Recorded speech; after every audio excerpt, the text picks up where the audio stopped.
From Utica, New York. I was born and raised here. Growing up, there wasn't really a strict regimen of going to church or anything like that. I was born Catholic. We would read from the Bible once in a while, but I wouldn't say that we were necessarily a religious family, more spiritual, I guess. We did find certain things were important to us, like staying away from doing bad things. That would probably be the extent of our religiousness as a family. I was a little more religious than some of my family members, or I always felt like I didn't know enough. So I started to seek out my own answers, independent of the church and the influence of my family. My first encounter with Islam was actually probably hearing about it on the news, unfortunately, because the news doesn't always portray Islam. It portrays Islam as an other religion, something very foreign from the other Abrahamic religions. From just hearing the rhetoric on television, that it kind of raised a concern with me, because the way that they would describe certain events that happen in Muslim countries, it led me to do a little bit more research of my own. As I went into college, I started to mingle with all sorts of people, and so one of my good friends, she was born Muslim, she kind of started talking to me about it. Like, what do you know about Islam? We would talk about certain things, and I always kept an open mind to what she said. And it was eventually her and her family, they would talk to me. We would all have great conversations, and eventually I chose to revert, but with their help. What drew me to Islam, there are many things that come to mind, but at the forefront, it would be the authenticity of the what's written, how the book has not changed for 1,400 years plus. Also, just the teachings of the Prophet, Hadith, like it's really, I would think a certain way about certain events and certain things that happen in everybody's lives, big ideas, abstract ideas, and I would start reading about different hadith and things in the Quran, and it would click, what was morally correct, what is correct to do, what isn't correct to do. I found that it actually, like, what I would think would kind of align with Islam, and I feel like I was guided to it.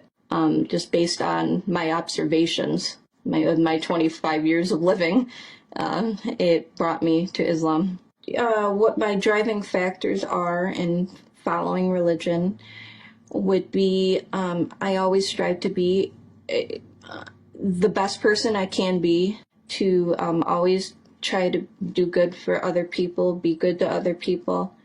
If someone wrongs me, I'm not a vindictive person. I want to be forgiving, and that's naturally how I am.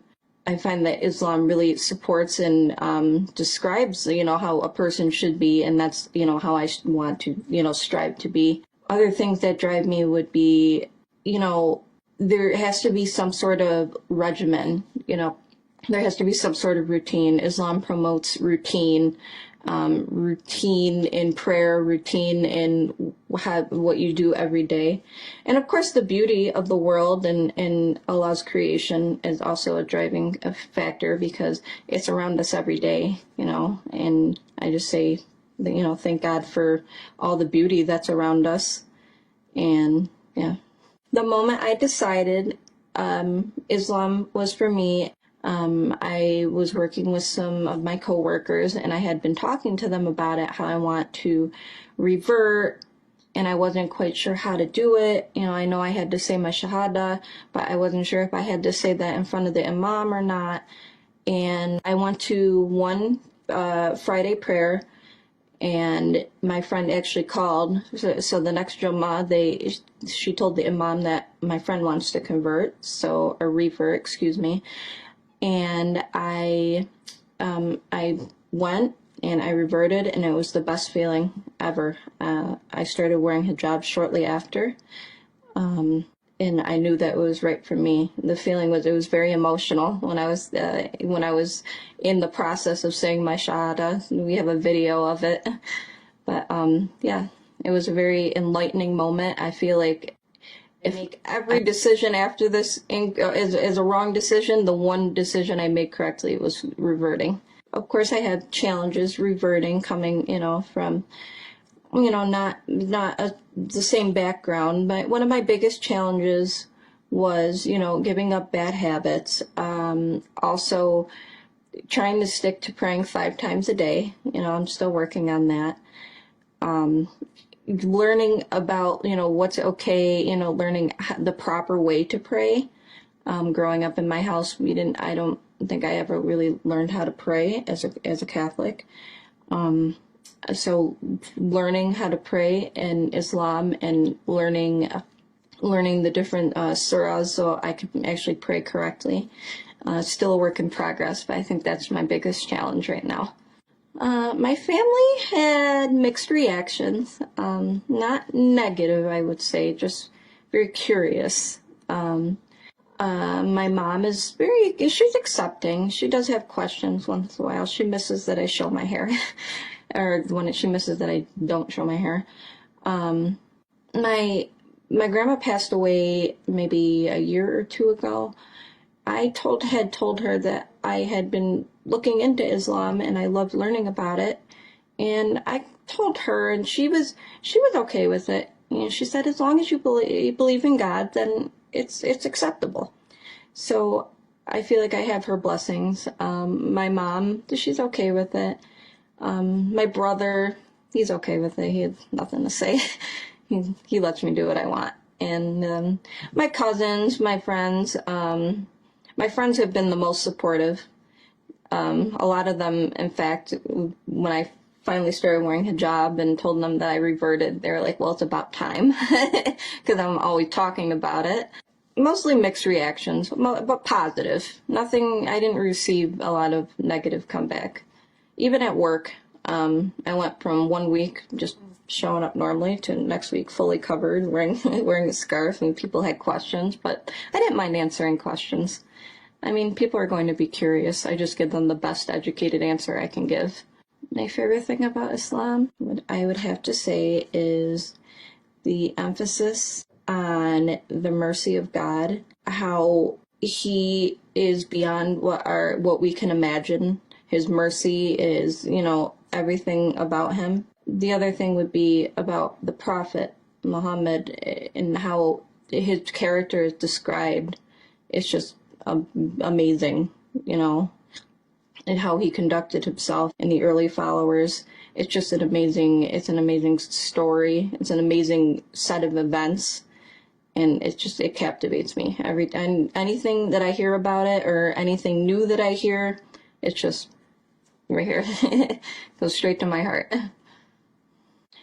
Some advice I would give is to really examine your own heart, examine your motives, examine it from all angles, but don't be afraid of what others think. Because I was for a while. That's why I didn't wear hijab for a long time. That's why I didn't revert for a long time. For about 5 years, I waited because I was scared of what the reaction might be, my family, my friends. How is my life going to change? But I found that Allah made it easy for me, and hopefully Allah will make it easy for you if you plan to revert. Other advice I would give is just, read.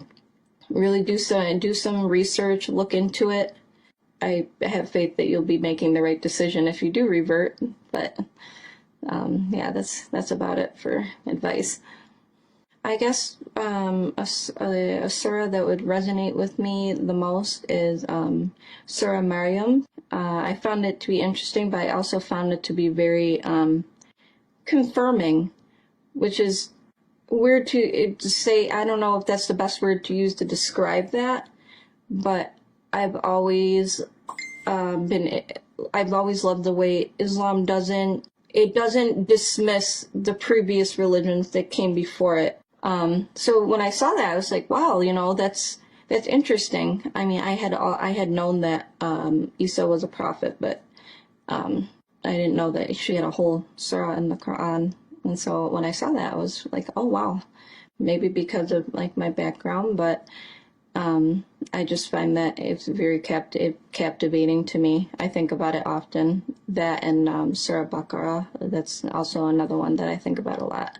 It's very long, but I find that I think about it often. I try to, I try to look up, I try to read and look up, but I find that these two are the ones to stick with me the most. I hope my meeting with Allah is, I hope that He is pleased with me.